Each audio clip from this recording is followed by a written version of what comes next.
সবাইকে স্বাগত মাই মম কিচেন ব্লকে। আপনারা সব কেমন আছেন?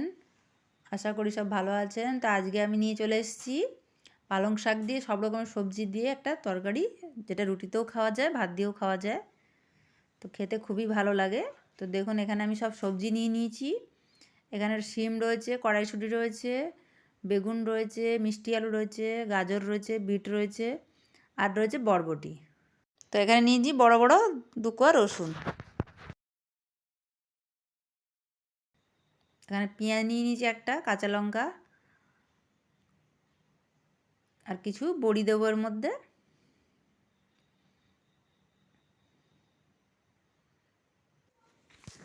তো এখানে আমি সিমের গায়ে একটা আঁশ থাকে, সেটাকে আমি ছাড়িয়ে নেবো। দেখুন,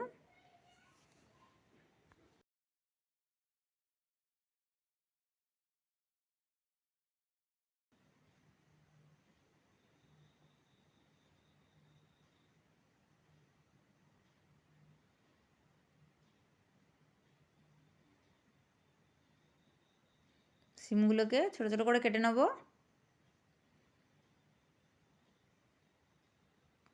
সব সবজি আমি এক এক করে কেটে নেবো।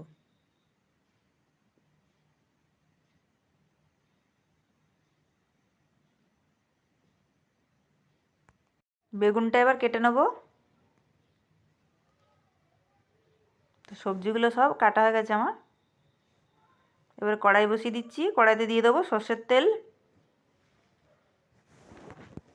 তো বাজারে এখন অনেক রকমের বড়ি পাওয়া যায়, আপনারা যেটা খুশি দিয়ে করতে পারেন। মসুর ডালেরও পাওয়া যায় এখন।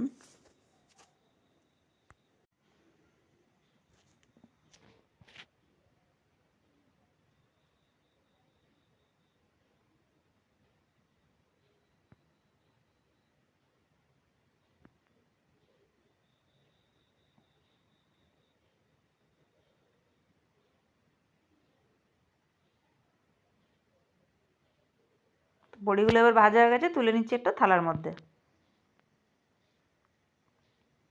কড়াই দিয়ে দেবো 5 ফোড়ন, একটা শুকনো লঙ্কা,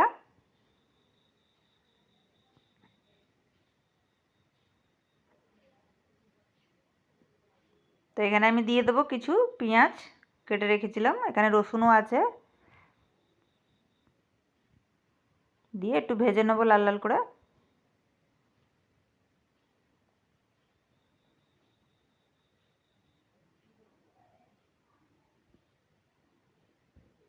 তো কেটে দিয়ে পরিষ্কার করে রেখেছিলাম যে সবজিটা, সেটা এবার দিয়ে দেবো।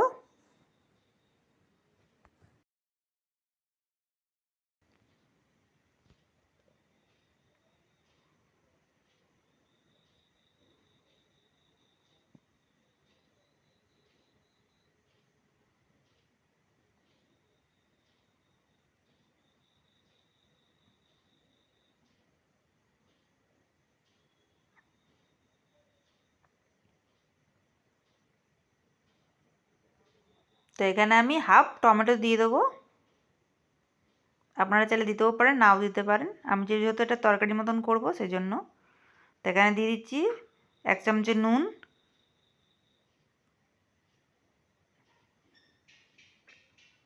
হাফ চামচে হলুদ, হাফ চামচে কাশ্মীরি গুঁড়ো লঙ্কা, আর দিয়ে দিয়েছি 1 চামচে গোটা ধনে গুঁড়ো, জিরে গুঁড়ো। তো দিয়ে এখানে ভালো করে এটাকে একটু কষিয়ে নেবো। দিয়ে দিচ্ছি আমি এখানে 1 চামচে চিনি।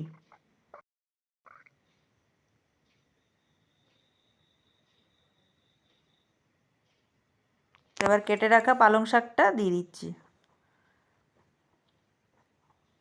দিয়ে দেবো বড়িটা, দিয়ে ভালো করে নেড়ে চেড়ে নেবো। দেখুন আমার শাকটা হয়ে এসছে। তো এখানে কিছু কেটে রাখা ধনেপাতা অ্যাড করব।